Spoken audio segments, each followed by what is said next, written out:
Bayangkan skenario ini untuk sejenak, ya. Anda sedang merencanakan sebuah pernikahan impian. Momen yang ditunggu-tunggu seumur hidup ya. Benar banget. Semua persiapan tuh sudah dilakukan berbulan-bulan. Tenda sudah terpasang megah, ratusan undangan sudah disebar, senyum keluarga besar juga mengembang di hari bahagia tersebut. Iya, dan Anda pasti merasa ini adalah puncak dari pencarian panjang Anda akan cinta sejati. Pasti dong. Semuanya terasa begitu sempurna, begitu menjanjikan sebuah masa depan yang aman.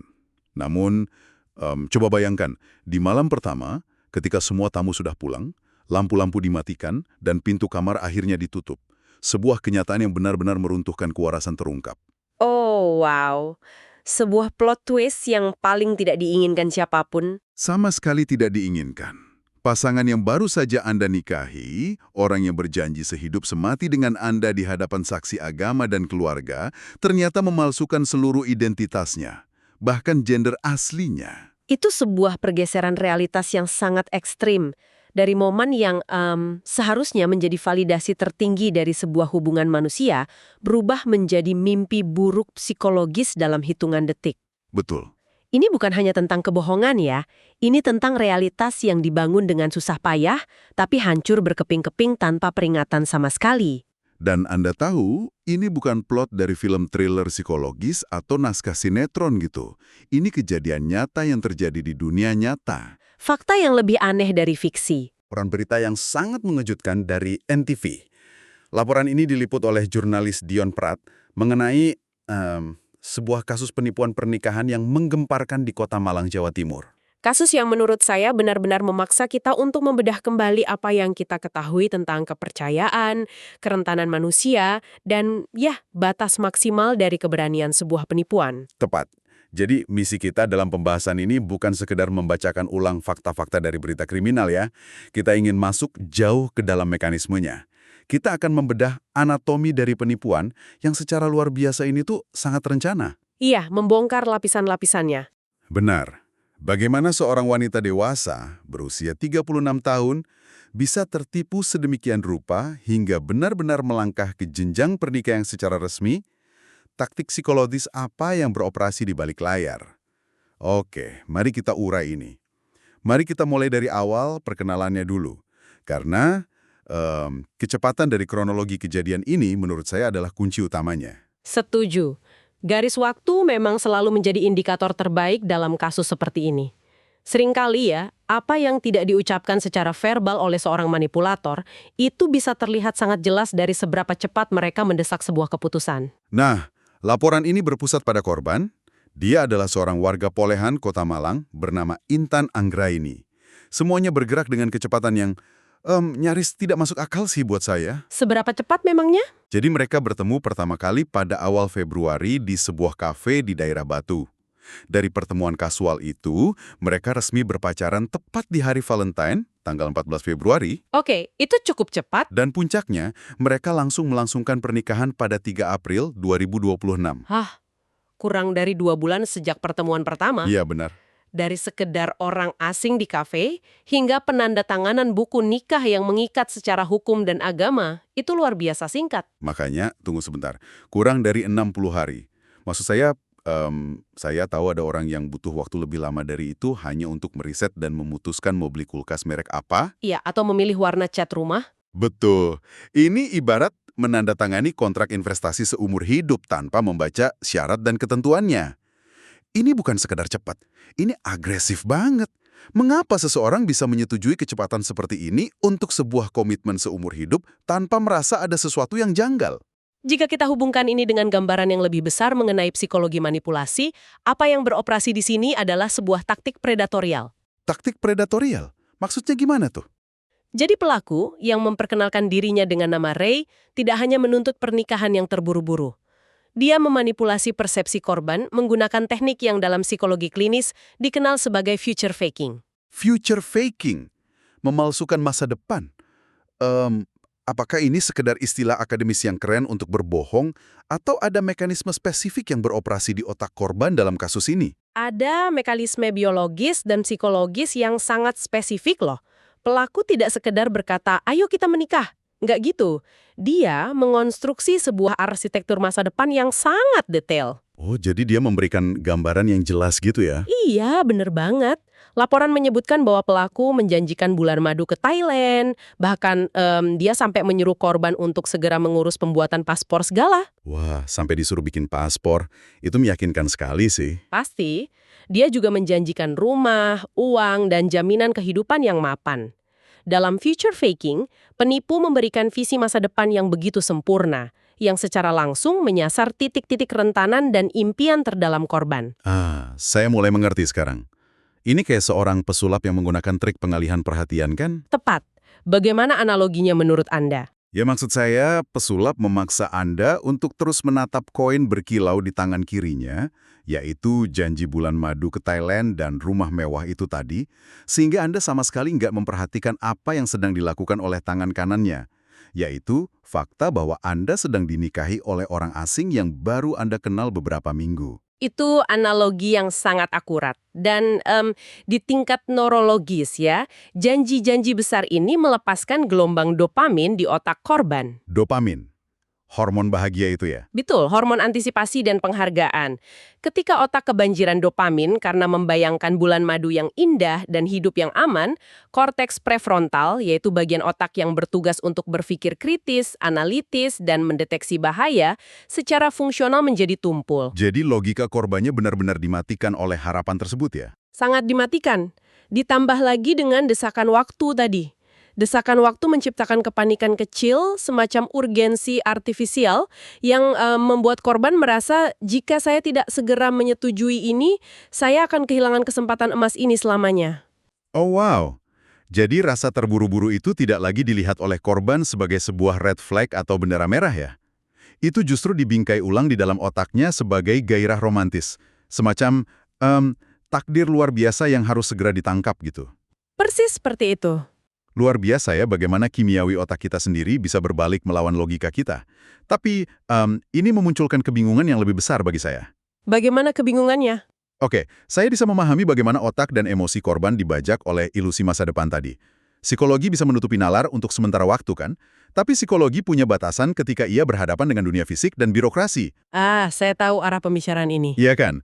Bagaimana pelaku bisa meyakinkan korban, keluarga besar, tetangga, dan bahkan otoritas negara secara fisik maupun administratif. Nah, disinilah letak transformasi kasus ini. Ini bukan lagi sekedar manipulasi emosional satu lawan satu loh. Laporan NTV mencatat bahwa secara fisik, pelaku yang ternyata memiliki nama asli atau panggilan Yupi di kampung asalnya ini, Tunggu, nama aslinya Yupi? ya, dipanggil Yupi. Dia memiliki perawakan fisik yang sangat meyakinkan. Korban sendiri dalam kesaksian yang menyatakan bahwa pelaku terlihat, ini kutipan langsung ya, kayak cowok asli. Kayak cowok asli. Berarti dari penampilannya memang tidak mencurigakan ya? Sama sekali tidak. Gestur, postur, cara berpakaian, hingga nada suara telah dikalibrasi sedemikian rupa untuk terlihat maskulin. Dan ini mengingatkan saya pada bagaimana kita memproses informasi setiap hari. Kita sering mengandalkan apa yang disebut heuristik kognitif atau jalan pintas mental. Benar, otak kita suka berhemat energi. Ya kan? Jika kita melihat seseorang dengan potongan rambut pendek maskulin, pakai jaket kulit, dan suaranya diberatkan, otak kita langsung ngambil jalan pintas dan melabelinya laki-laki tanpa perlu melakukan verifikasi mendalam. Maksud saya, kita kan nggak mungkin meminta tes DNA kepada setiap orang yang kita temui di kafe. Sangat benar. Manusia berevolusi untuk membaca sinyal-sinyal sosial dengan cepat demi efisiensi. Pelaku ini mengeksploitasi jalan pintas mental tersebut dengan sangat mahir. Namun, penampilan fisik saja tidak akan cukup untuk mencapai altar pernikahan. Nah, disinilah bagian yang sangat menarik bagi saya. Mengelabui mata di pertemuan keluarga atau pas kencan malam minggu itu satu hal. Tapi untuk menikah di negara ini, Anda berhadapan dengan sistem kependudukan yang ketat loh. Sangat birokratis pastinya. Benar. Anda butuh KTP, butuh kartu keluarga, surat pengantar dari RT, RW, kelurahan, hingga berkas-berkas di kantor urusan agama atau catatan sipil. Pegawai negara melihat dokumen-dokumen ini setiap hari kerja. Berlapis-lapis prosesnya. Iya. Bagaimana seseorang bisa begitu saja menciptakan identitas palsu yang lolos dari pengawasan birokrasi yang begitu berlapis? Bukankah ini mengubah seluruh kasus ini dari sekedar kebohongan personal menjadi sebuah operasi kriminal institusional yang sangat nekat dan terencana? Yang sangat menarik di sini adalah betapa banyak penipu tingkat tinggi mengandalkan senjata yang jarang dipikirkan oleh orang biasa, yaitu audasi. Audasi. Maksudnya keberanian yang nekat itu. Ya, keberanian yang sangat ekstrim. Kebanyakan orang tidak akan pernah berani memalsukan dokumen negara karena takut akan konsekuensi hukumnya kan? Tapi penipu tahu bahwa kebohongan yang berskala kecil itu justru lebih mudah dicurigai daripada kebohongan yang berskala masif. Ini adalah konsep the big lie. The big lie. Maksudnya, jika kebohongannya sangat besar dan melibatkan institusi resmi, orang justru cenderung mempercayainya. Karena saking absurdnya kalau itu bohong. Tepat. Ya, karena hal itu menciptakan bukti sosial dan legal. Coba Anda bayangkan Anda di posisi korban.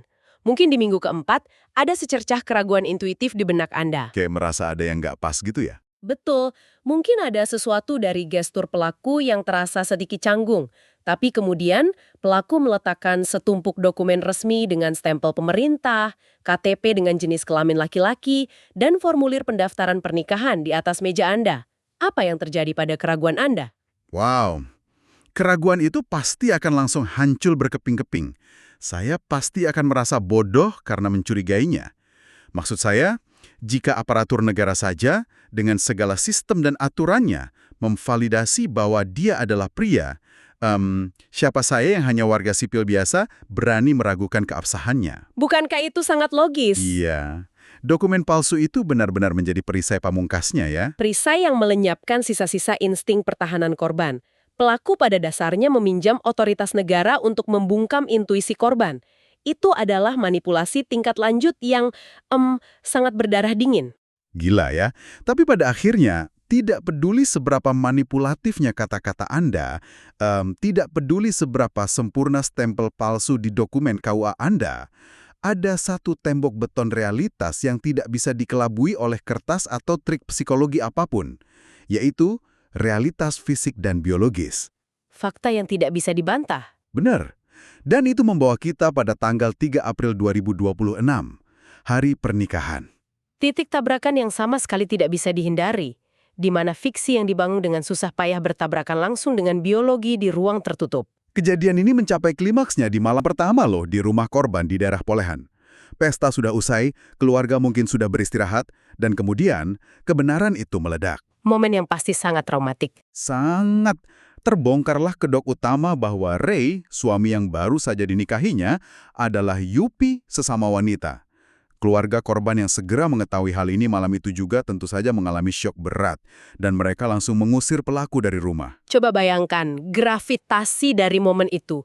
Runtuhnya sebuah grand design penipuan yang disusun selama 2 bulan hanya dalam hitungan menit. Musnah semuanya ya. Seluruh ilusi masa depan, tiket bulan madu, rumah impian, identitas yang meyakinkan, musnah begitu saja di dalam satu kamar tidur. Benar-benar hancur. Dan ada satu hal dari laporan ini yang bikin saya benar-benar terheran-heran, sesuatu yang rasanya melawan semua logika manusia normal. Bagian mana itu? Kalau saya tertangkap basah melakukan kebohongan sekecil apapun ya, misalnya berbohong tentang alasan telat masuk kerja, saya pasti akan panik, menunduk, minta maaf, atau kabur karena malu. Reaksi yang wajar. Iya kan, ini adalah penipuan kriminal tingkat tinggi. Namun, bagaimana reaksi pelaku? Laporan menyatakan bahwa alih-alih meminta maaf atau merasa bersalah, dia justru menyerang balik loh. Menyerang balik? Ya, pelaku mengancam bakal menculik korban dan melaporkan balik korban ke polisi jika pihak keluarga nekat memperkarakan ini. Maksud saya, bagaimana mekanisme logikanya? Seseorang yang ketahuan menipu secara kriminal malah merasa memiliki otoritas untuk mengancam korbannya. Ini memunculkan satu pertanyaan penting mengenai profil kriminologis dari pelaku penipuan semacam ini. Reaksi mengancam saat terpojok ini, meskipun terdengar tidak masuk akal dan gila bagi orang biasa, sebenarnya mengikuti sebuah pola psikologis yang sangat terprediksi. Tunggu, jadi ini pola yang umum? Ya, ada sebuah taktik manipulasi spesifik yang sering dipelajari dalam kriminologi dikenal dengan akronim DARVO, Deny, Attack, and Reverse Victim and Offender, menyangkal, menyerang, dan membalikan posisi korban dan pelaku. Membalikan posisi korban dan pelaku. Jadi, di dalam otaknya, dia sedang mengkonstruksi ulang narasi agar seolah-olah dialah yang dizalimi di sini. Secara presisi, ya, ketika kedok di malam pertama itu terbongkar, pelaku secara instan kehilangan dua hal terpentingnya, yaitu kendali atas narasi dan kendali atas korbannya. Oh, dia kehilangan powernya. Betul. Ancaman penculikan dan pelaporan balik itu bukanlah luapan emosi acak atau kepanikan biasa loh. Itu adalah senjata intimidasi yang dikerahkan secara sadar. Tujuannya adalah untuk mendominasi kembali korban yang saat itu sedang berada di puncak syok emosional. Jadi dia memanfaatkan kebingungan korban ya. Karena korban kan pasti saat itu sedang tidak bisa berpikir jernih. Dunianya baru saja terbalik 180 derajat. Betul sekali. Pelaku menembakkan ancaman tersebut untuk memaksakan dominasinya kembali. Dengan mengancam akan lapor polisi atau menculik, pelaku mencoba menanamkan rasa takut yang baru, berharap rasa takut itu akan melumpuhkan keinginan korban dan keluarganya untuk mencari keadilan. Usaha terakhir ya. Iya, Ini adalah upaya putus asa untuk mempertahankan kekuasaan ketika kebohongannya sudah hancur lebur. itu sangat kejam secara psikologis ya. Pelaku tahu betul bahwa struktur mental korban sedang hancur. Akibatnya sangat nyata loh. Laporan menyebutkan bahwa saat ini korban mengalami trauma yang begitu berat hingga enggan kembali bekerja, bahkan mengisolasi diri sementara kasusnya sedang ditangani oleh Satreskrim Polresta Malang Kota. Sangat bisa dipahami. Trauma dalam kasus semacam ini memiliki lapisan yang sangat dalam. Ini bukan sekedar patah hati karena batal nikah gitu. Ada kehancuran finansial dan sosial yang harus ditanggung dari penyelenggaraan pesta pernikahan. Belum lagi rasa malunya ya. Betul, rasa malu yang luar biasa di hadapan tetangga dan keluarga besar. Namun, yang paling merusak adalah apa yang disebut sebagai ontological shock atau guncangan ontologis. Guncangan ontologis? Bisa tolong jelaskan apa yang hancur di level tersebut? Ketika seseorang berhasil menipu Anda dengan cara memalsukan seluruh eksistensinya hingga ke pelaminan, Anda tidak hanya kehilangan orang yang Anda cintai, Anda kehilangan kemampuan untuk mempercayai penilaian Anda sendiri terhadap realitas.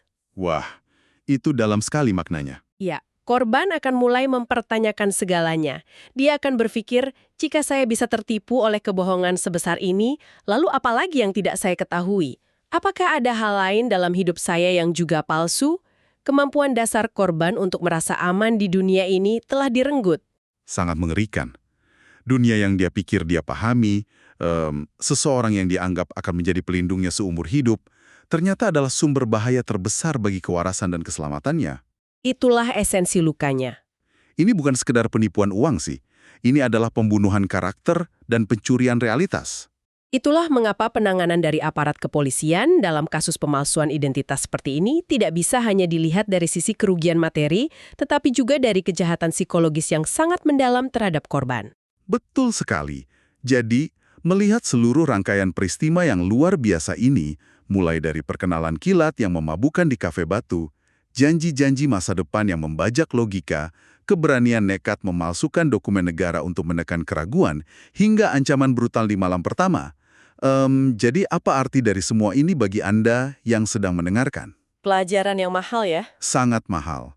Kembali pada metafora pesulap tadi ya, jika seseorang datang menawarkan sebuah trik sulap kehidupan, menyodorkan masa depan tanpa celah, namun menuntut Anda untuk menyerahkan seluruh kehidupan Anda hari itu juga, jangan hanya melihat koin yang berkilau. Perhatikan sekelilingnya. Benar, perhatikan apa yang disembunyikan tangan lainnya. Kejadian di Kota Malang ini adalah sebuah pengingat brutal tentang bahaya dari kecepatan. Ketika sesuatu terasa terlalu indah, bergerak dengan kecepatan cahaya, dan menawarkan segala yang Anda impikan tanpa usaha, itu bukanlah takdir. Sama sekali bukan. Seringkali, kecepatan ekstrim hanyalah metode penipu untuk mencegah Anda mengambil napas dan melihat kebenaran yang ada di depan mata. Dan ada satu hal yang mungkin luput dari kesadaran kita ketika mendengar berita kriminal seperti ini. Kita seringkali duduk nyaman di luar situasi, membaca beritanya, dan dengan percaya diri berpikir kayak, saya pasti akan tahu. Saya punya logika yang tajam, saya pasti bisa melihat kejanggalannya sejak awal. Kita sering merasa lebih pintar ya. Betul. Namun, kisah dari Malang ini memaksa kita untuk melekakkan ego kita dan bertanya secara jujur, seberapa kuat sebenarnya pertahanan logika kita? Mampukah kita benar-benar melihat kebenaran ketika kebohongan yang disodorkan tersebut kebetulan berbentuk persis seperti segala sesuatu yang paling kita butuhkan, paling kita inginkan, dan paling kita tunggu-tunggu sepanjang hidup kita. Sebuah pertanyaan yang sangat menohok. Ia memaksa kita untuk menyadari bahwa kerentanan terbesar kita seringkali bukan berasal dari kebodohan loh, melainkan dari harapan kita sendiri. Terima kasih telah meluangkan waktu Anda dan bergabung dengan kami untuk membedah anatomi dari peristiwa yang mengejutkan ini. Semoga pembahasan kita kali ini membekali kita semua dengan lensa yang lebih tajam dan kehati-hatian yang lebih besar dalam menavigasi hubungan di sekitar kita. Ingatlah selalu, tidak pernah ada salahnya untuk melambat, mengambil satu langkah mundur, dan menyalakan lampu sebelum Anda benar-benar menutup pintu.